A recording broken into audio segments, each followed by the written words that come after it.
Halo ang semento. Tingnan niya, yung malamig na pan. No, no, no, Yan yung sa semento. Ang ibig sabihin ko. Halo-halo. Yung halo-halo, malamig ka pan. Halo-halo, nilagyan. Yung nasa baso, halo-halo, malamig. Sa baso. Nandiyan pa rin yung chichirya. Kasi mo, Itanes. pero nandiyan pa rin yung mga bits ng halo-halo, chichirya. Ay, matagalin mo. Oops, tara. Walang gatas. Wala pa. Nilagyan mo ng fresh na gatas. Silent. Ano naman? Ito para fresh. Ngayon, ilagay mo yung fresh milk sa halo-halo. Inilagay nga, pero pati yung kapon. Mali. Dapat ibinuhos. Isang pala eh.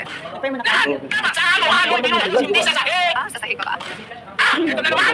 Ganito ka rin, ibuhos mo yung gatas sa halo-halo. Dapat magkasama ito. Okay, alam ko na. Halo-halo nga, pero bakit sa sahig? Tanggalin mo. Ganito, ibusin mo. Ilagay sa baso. Itayos sa baso.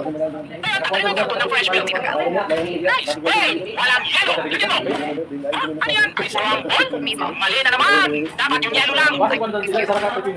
Ice cube talaga. Yung brush na yelo dapat.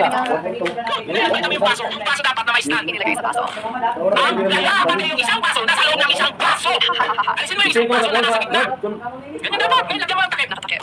Teka lang ulit. Dalawang baso na naman. Ang arte, edi alisin. At ano yan? Takip ng kaldero? Mismo. Palitan mo yan ang takip ng baso. Okay ba ito?